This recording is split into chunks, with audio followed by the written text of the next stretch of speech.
have the pleasure to present to you Dr. Martin Luther King, Jr.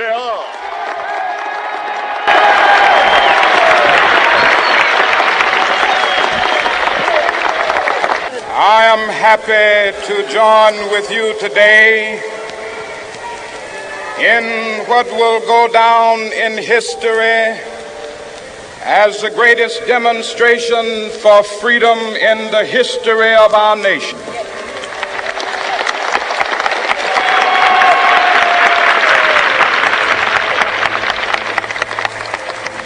Five score years ago, a great American in whose symbolic shadow we stand today signed the Emancipation Proclamation. This momentous decree came as a great beacon light of hope to millions of Negro slaves who had been seared in the flames of withering injustice. It came as a joyous daybreak to end the long night of their captivity. But 100 years later, the Negro still is not free. 100 years later, the life of the Negro is still sadly crippled by the manacles of segregation and the chains of discrimination. 100 years later, the Negro lives on a lonely island of poverty in the midst of a vast ocean of material prosperity. 100 years later, the Negro is still languished in the corners of American society and finds himself in exile in his own land. And so we've come here today to dramatize a shameful condition. In a sense, we've come to our nation's capital to cash a check. When the architects of our republic wrote the magnificent words of the Constitution and the Declaration of Independence, they were signing a promissory note to which every American was to fall heir. This note was a promise that all men, yes, black men as well as white men, would be guaranteed the unalienable rights of life, liberty, and the pursuit of happiness. It is obvious today that America has defaulted on this promissory note insofar as her citizens of color are concerned. Instead of honoring this sacred obligation, America has given the Negro people a bad check, a check which has come back marked insufficient funds.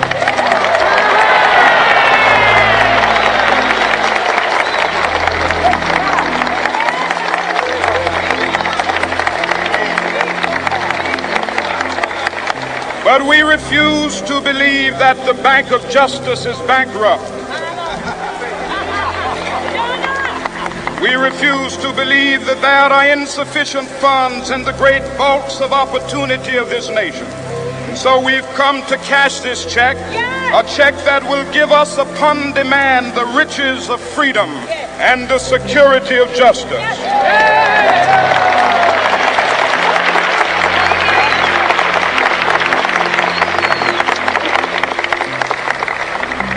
We have also come to this hallowed spot to remind America of the fierce urgency of now. This is no time to engage in the luxury of cooling off or to take the tranquilizing drug of gradualism.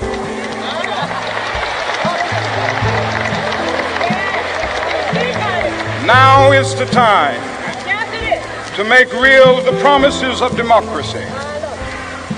Now is the time to rise from the dark and desolate valley of segregation to the sunlit path of racial justice.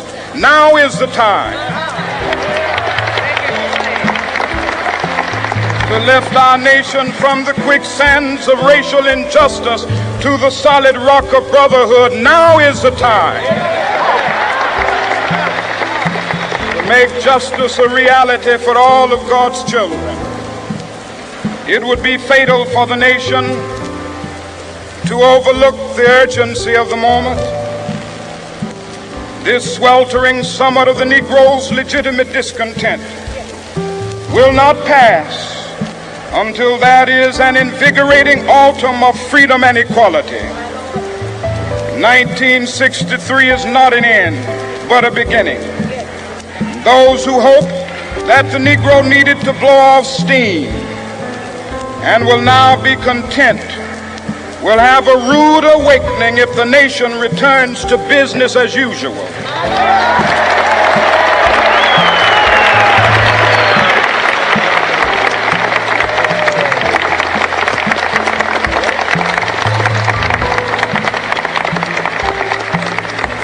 There will be neither rest nor tranquility in America until the Negro is granted his citizenship rights.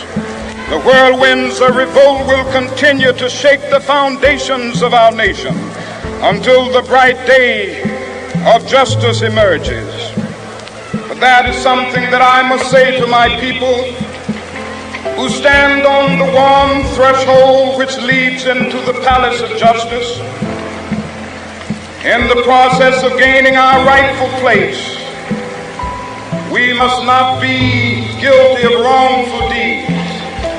Let us not seek to satisfy our thirst for freedom by drinking from the cup of bitterness and hatred.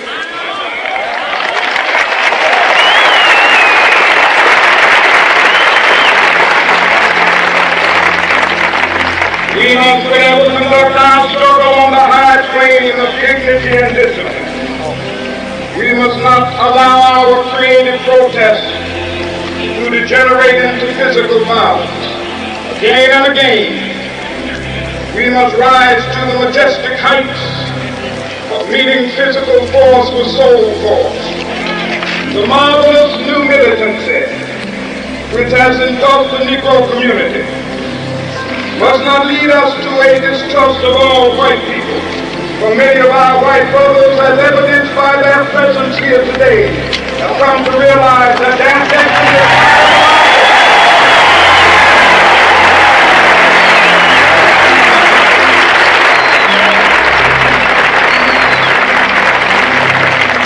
they have come to realize that their freedom is inextricably bound to our freedom.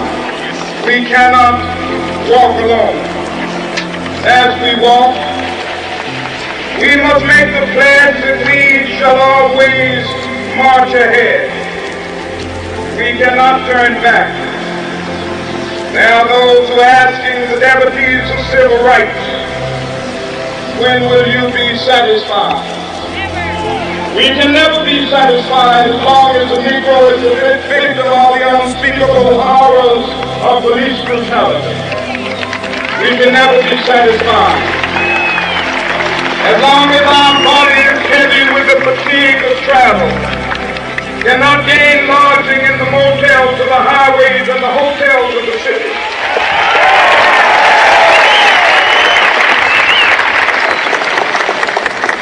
We cannot be satisfied as long as a Negro in Mississippi cannot vote and a Negro in New York believes he has nothing for which to vote.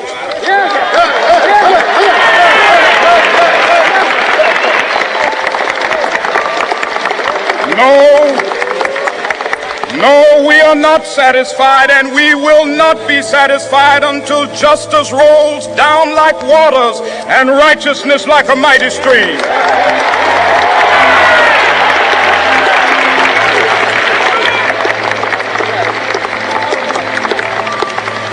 I am not unmindful that some of you have come here out of great trials and tribulations. Some of you have come fresh from narrow jail cells. Some of you have come from areas where your quest for freedom left you battered by the storms of persecution and staggered by the winds of police brutality. You have been the veterans of creative suffering.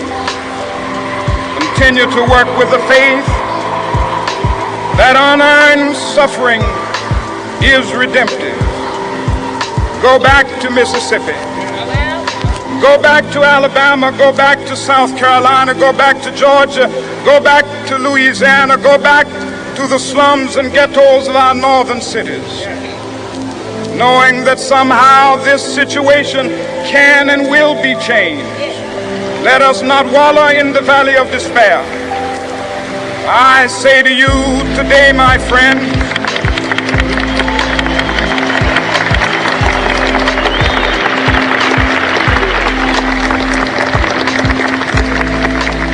so even though we face the difficulties of today and tomorrow, I still have a dream. It is a dream deeply rooted in the American dream. I have a dream that one day this nation will rise up and live out the true meaning of its creed. We hold these truths to be self-evident, that all men are created equal.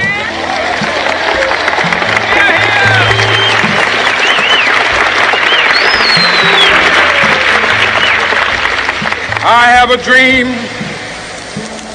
that one day on the red hills of Georgia, the sons of former slaves and the sons of former slave owners will be able to sit down together at the table of brotherhood.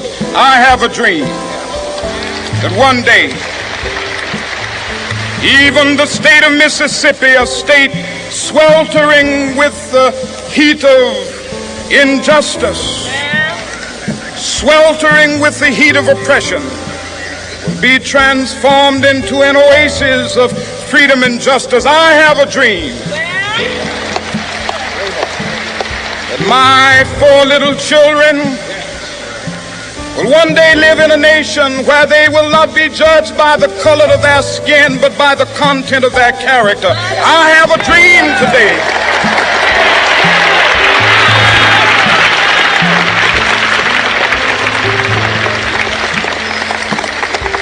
I have a dream that one day down in Alabama, with its vicious racists, with its governor having his lips dripping with the words of interposition and nullification, one day right there in Alabama, little black boys and black girls will be able to join hands with little white boys and white girls as sisters and brothers. I have a dream today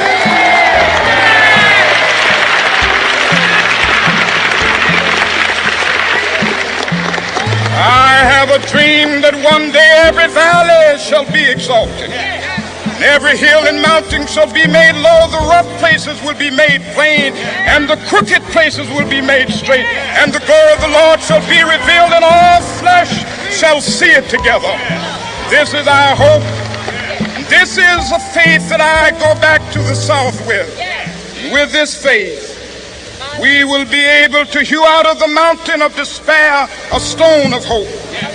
With this faith, we will be able to transform the jangling discords of our nation into a beautiful symphony of brotherhood. With this faith, we will be able to work together, to pray together, to struggle together, to go to jail together, to stand up for freedom together, knowing that we will be free one day. This will be the day. This will be the day when all of God's children will be able to sing with new meaning, "My country, tears of thee.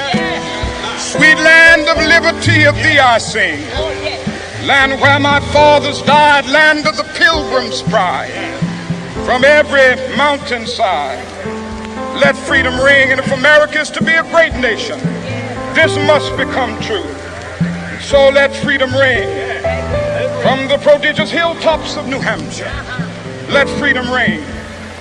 From the mighty mountains of New York, let freedom ring from the heightening Alleghenies of Pennsylvania. Let freedom ring from the snow-capped Rockies of Colorado.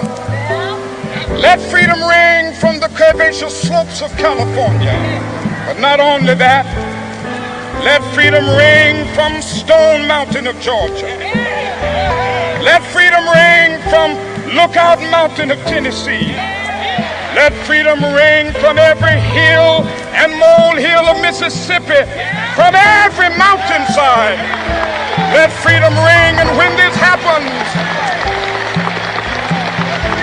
when we allow freedom ring, when we let it ring from every village and every hamlet, from every state and every city, we will be able to speed up that day when all of God's children, black men and white men, Jews and Gentiles, Protestants and Catholics, will be able to join hands and sing in the words of the old Negro spiritual, free at last, free at last. Thank God Almighty, we are free at last.